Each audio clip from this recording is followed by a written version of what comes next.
Welcome, my friends, to Art House Radio. I'm your host, as always, Troy. I am in Los Angeles, California, working on the Roadkill project where I safely distance and mask myself in a U-shape around the country, most of the country, to make these podcasts and create artworks and musical works and jot down ideas. And, changing spaces allows for different ideas to emerge, at least for me. So jotting down things in my journal and writing down ideas, those things will blossom when I get back to Michigan and work on things. But for now, this podcast is happening in real time, so we can enjoy this together. I am wearing thermals, if you can believe it or not. And it's a little chilly here in Los Angeles. It was freezing the night I got here on Wednesday. And I looked at the temperature. My brother and I were talking about this because he lives here and he's always, just bear with me, I'm going to get to Joe Dispenza in a second. He was saying, in the past, like, oh, it's so chilly here. And my other siblings and I are like, yeah, 85, is that chilly? I believe him now because it was so cold. And I looked at my phone and it said 51 degrees. Now listen, I was born in Michigan. Not to sound like Judy Garland in State Fair. Look it up. That's the song. And when you're born in Michigan, you're basically raised in an igloo. And I know what 39 degrees feels like. You can fool all these people that it's 51 degrees. I know what 39 degrees feels like. And that's what it was. Just a little shocking. Anyway, it's good to have you here. I have been working very hard, even though it may not sound like it, on analyzing the upcoming audio clip that I'm going to play of Joe Dispenza, which is called... it's like the most powerful way to program your mind or reprogram your mind. He's a really interesting guy, and this video is about 17 minutes long. I'm going to play the audio for you, the audio from the video, I mean.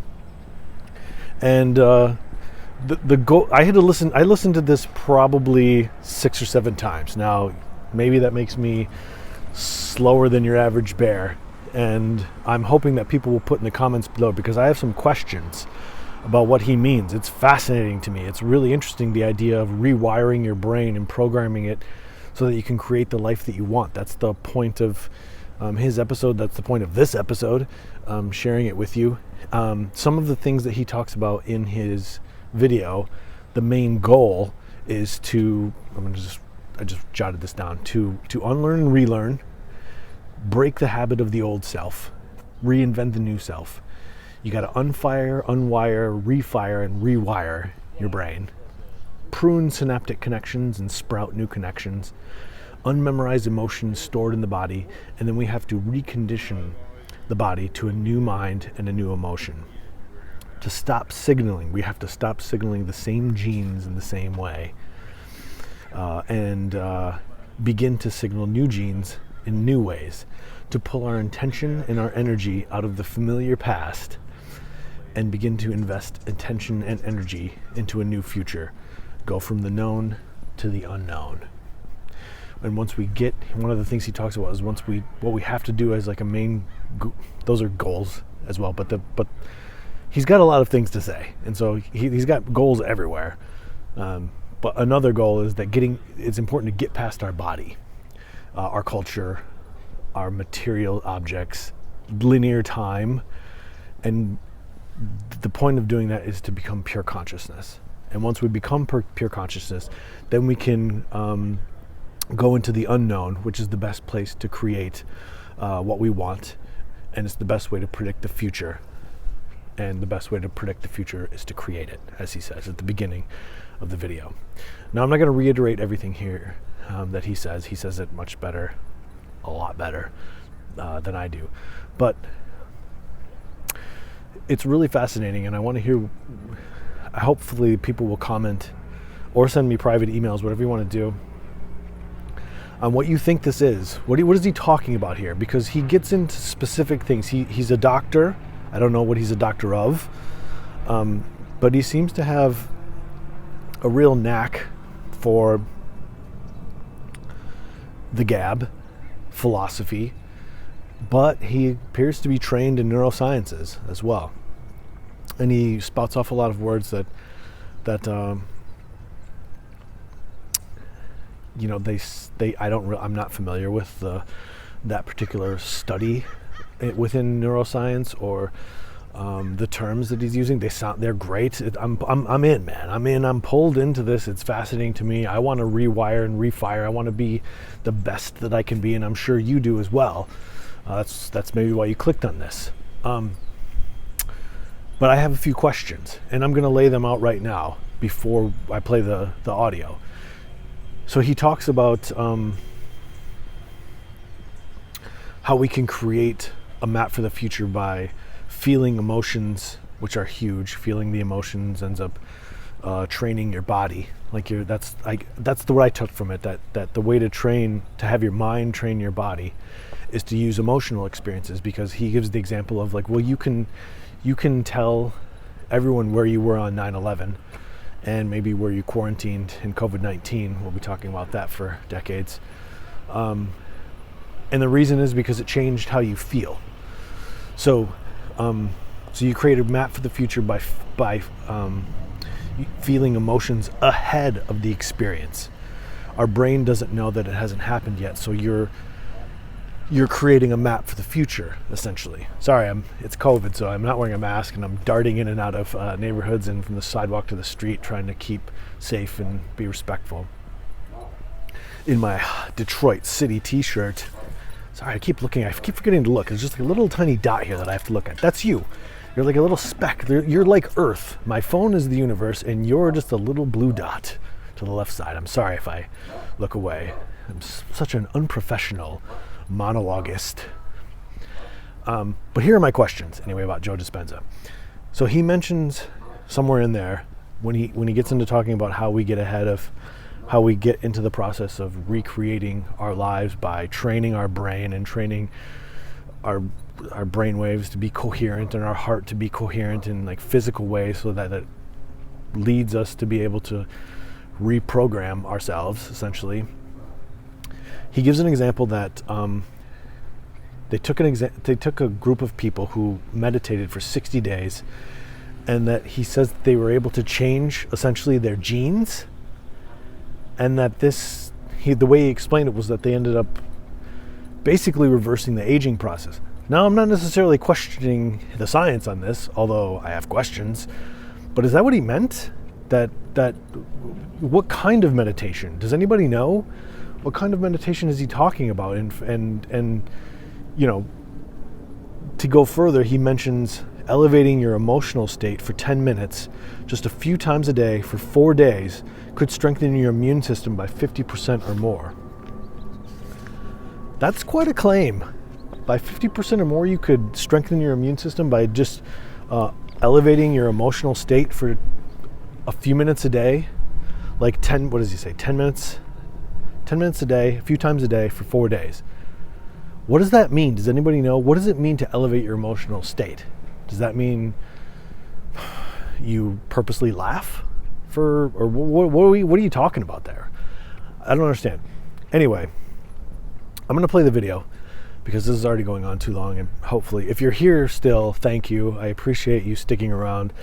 But I don't want to just replay the Joe Dispenza video. You can find that anywhere.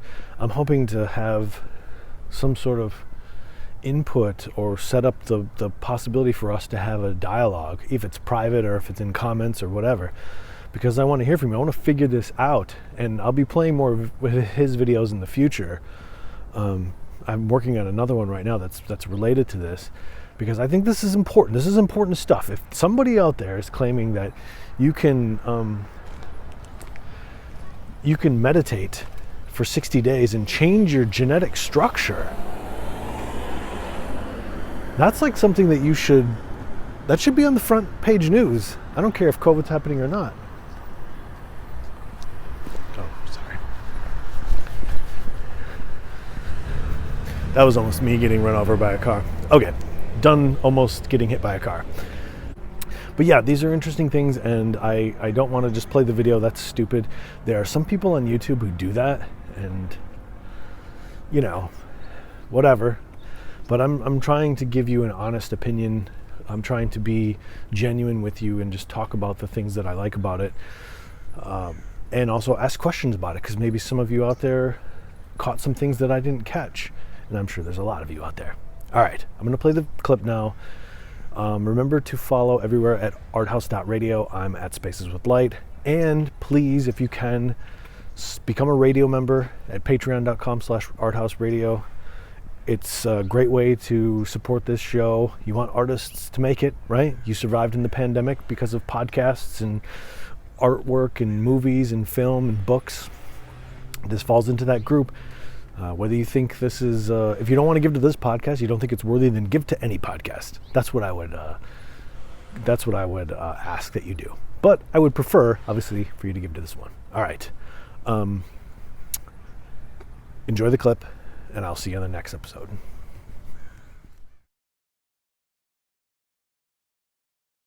People have to learn how to change their brain waves to get into their autonomic nervous system to begin to reprogram. The latest research in neuroplasticity tells us we're not hardwired to be a certain way for the rest of our lives. The latest research in epigenetics says we're not doomed by our genes, that in fact we're marvels of adaptability and change. So as a person started to contemplate and think about, who do I want to be when I open my eyes? What would it be like to be happy? What would it be like to live a new life? The frontal lobe is looking out into the landscape of the entire brain because it has connections to the entire neocortex, and it's got to resolve the problem. So it starts calling up different networks of neurons that are relevant to the question based on the knowledge the person learns or the experiences that they had, and it begins to seamlessly piece together this new understanding, and that's called intention. And so if you're reading a book about how to become more happy, or if you're reading a book on how to be a leader in your life, or you're studying the process, every time you learn something new, you add new connections to your brain. So now you have the raw materials for you to imagine even more. The act of mentally rehearsing begins to install the neurological hardware in your brain to look like it's already happened. Now, the brain is typically a record of the past, but the moment we install the neurological hardware, it becomes a map to the future. And you keep doing that, the hardware becomes a software program, which means you start thinking like a genius. You start acting like a happy person because there's no mystery there, because you installed the circuits. And then these people didn't wait for their wealth or their health to feel gratitude and to feel empowered or to feel love, a love for life. They began to feel those emotions ahead of the experience. And their body, as the unconscious mind, doesn't know the difference between the experience in their life that creates the emotion and their emotion that they're creating by thought alone. The body's believing it's living in the future, in the present moment. And the stronger the emotion that they felt, the more they're going to pay attention to the thoughts they're thinking.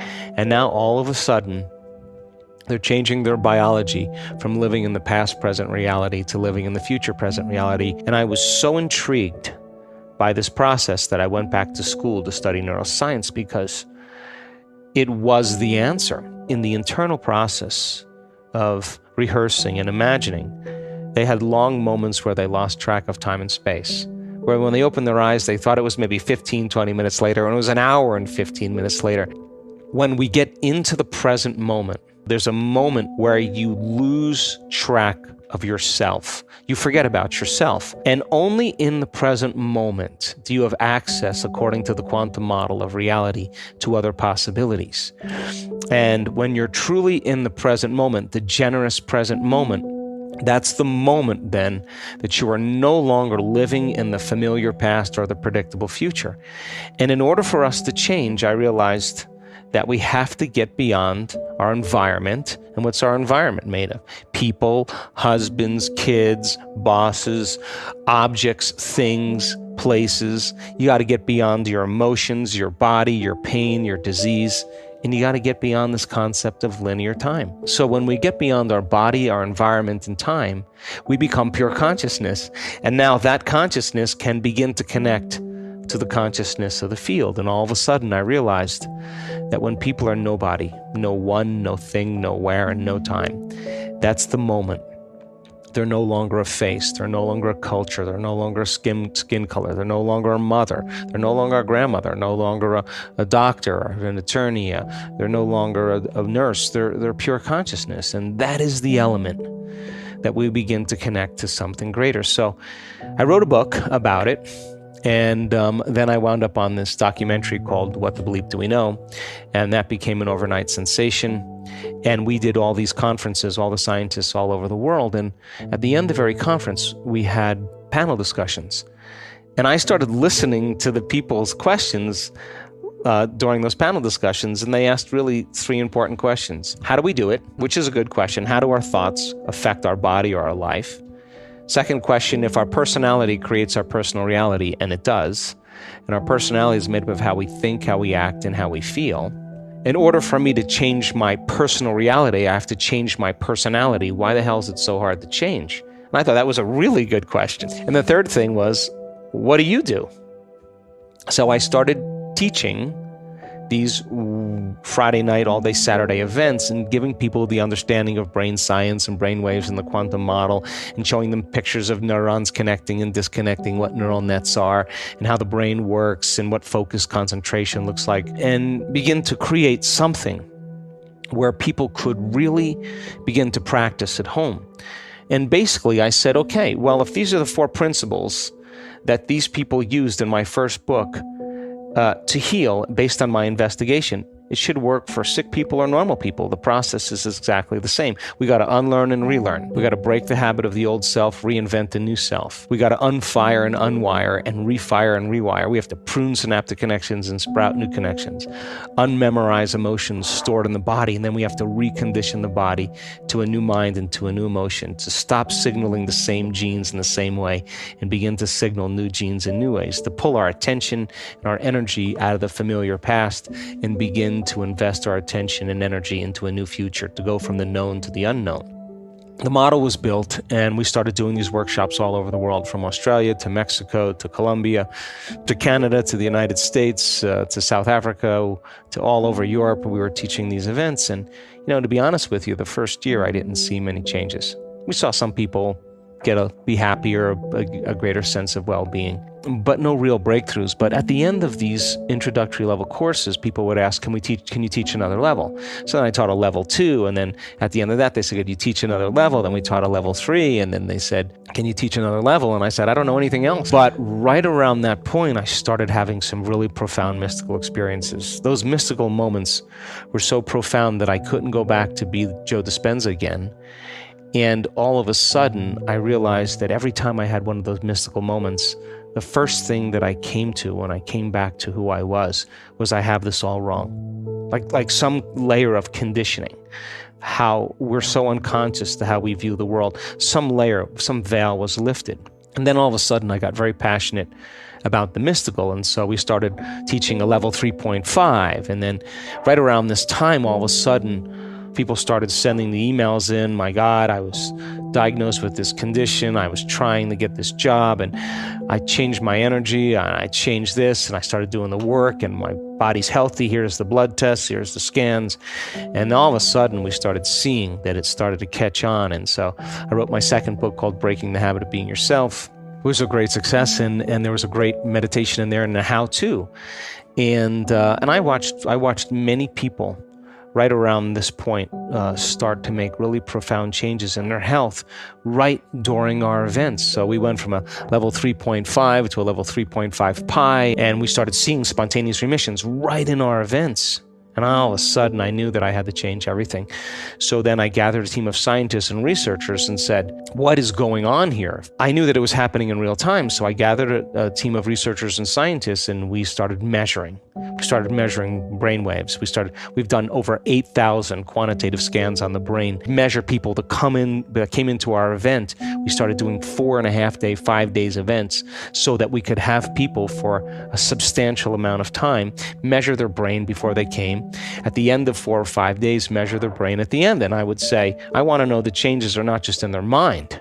And all of a sudden, we realized that we had In our first 2 advanced workshops, these 4 and 5 day events, when we started studying the brain scans, 91% of the people that came had a more than 80% change in their brain for the better. So we knew that we were doing something really right.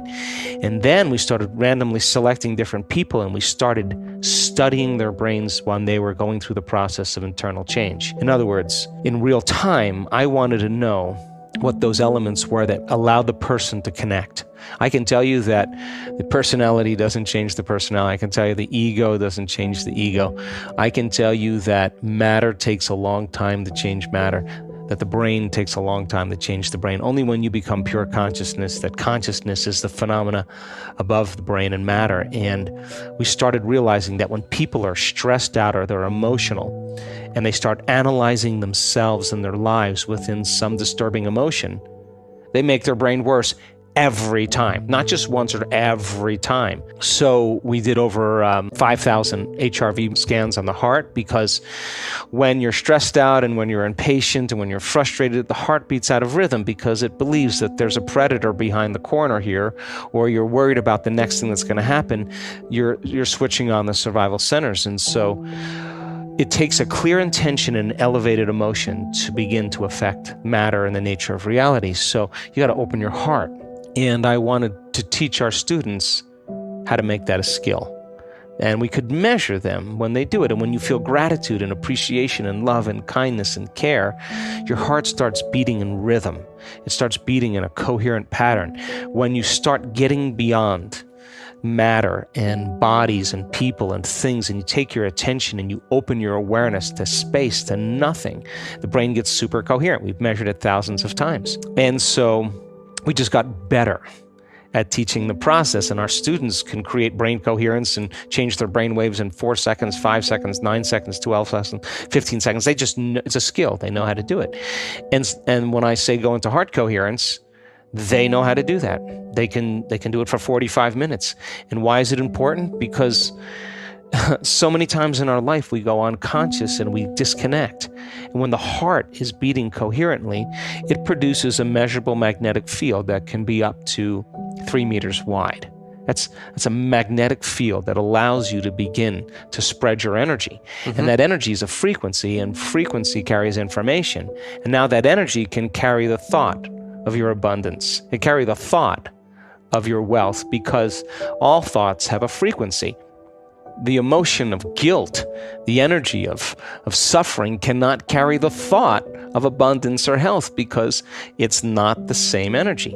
And just like you could say, I'm healthy, I'm healthy, I'm healthy, I'm healthy with your conscious mind, and if your body's been emotionally conditioned into unhappiness or pain, that thought never makes it to your body, and there's no connection between the mind and body. So when people elevate their emotional states, like in a state of gratitude, the emotional signature of gratitude means the event has already happened.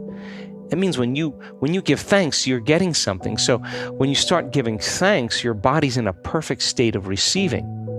So we want people to change their energy and to create this heart coherence, and we want to measure them. We want to know that we can say to them, you're doing it or you're not doing it. So we measured the energy of the room, because we started seeing people saying, wow, the energy is incredible. And so many of our events in the 19 different advanced workshops we did in the last 5 years, the energy in the room has always gone up. We measured the energy around people's bodies. If you're freeing your body from the chains of those emotions that keep you anchored from the past, you should go from particle to wave, from matter to energy, liberating energy and freeing your body.